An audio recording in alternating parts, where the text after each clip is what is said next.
La Terre est presque entièrement recouverte d'eau. L'océan constitue 71% de la surface de notre planète. Pourtant, nous ne connaissons qu'une infime partie de la biodiversité marine.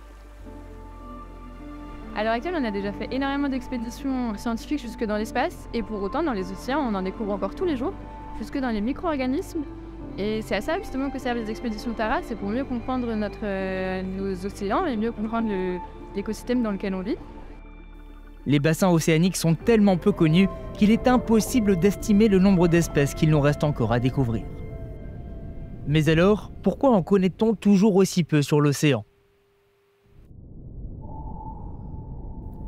Les profondeurs mystérieuses de l'océan ont donné vie à des histoires qui ont fasciné et terrifié l'humanité pendant des siècles, à tel point qu'ils n'osèrent pas l'explorer pendant longtemps. Parmi ces légendes, la plus ancienne est sans doute l'Atlantide, une cité mythique engloutie sous les flots de l'océan qui a captivé l'imagination des hommes depuis l'Antiquité. Puis, le triangle des Bermudes, une région de l'océan Atlantique où de nombreux navires et avions auraient mystérieusement disparu, est devenu synonyme de phénomènes inexpliqués. Plus récemment encore, l'histoire du Titanic, le paquebot légendaire qui a sombré dans l'océan Atlantique, a marqué les esprits et inspiré de nombreux récits. De nos jours, il faut relever de nombreux défis techniques pour continuer de le découvrir.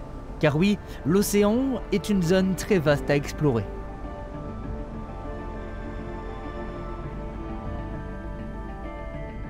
Il faudra 2 ans à la goélette Tara pour explorer 25 000 km de côte en Europe.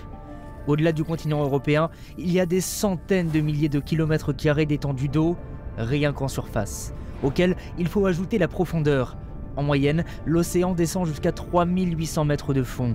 Mais à certains endroits, la profondeur atteint les 11 000 mètres, soit l'équivalent de 110 terrains de football.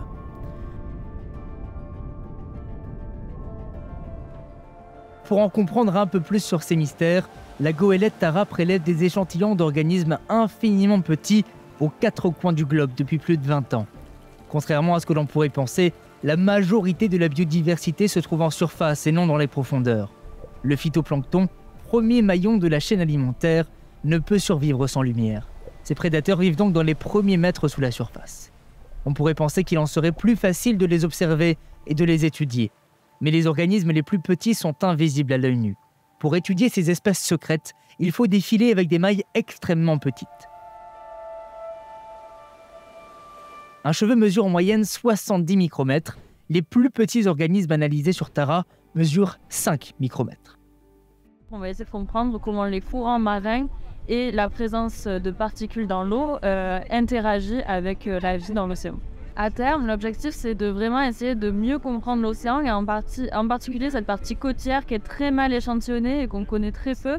Donc peut-être qu'on découvrira des espèces, je ne sais pas, mais en tout cas on découvrira certainement des choses, c'est-à-dire comment la vie interagit avec son milieu et mieux comprendre l'océan qui est vraiment très peu connu. Ces filets, déployés aux 4 coins du globe et tractés à une vitesse extrêmement lente, permettent de récolter suffisamment de micro-organismes pour les analyser. Tara étudie les 1000 premiers mètres de la colonne d'eau à l'aide d'outils scientifiques de pointe.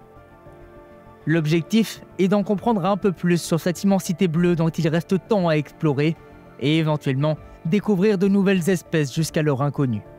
À ce jour, 95% des virus présents dans l'océan sont connus grâce aux travaux de la Fondation Tara Océan.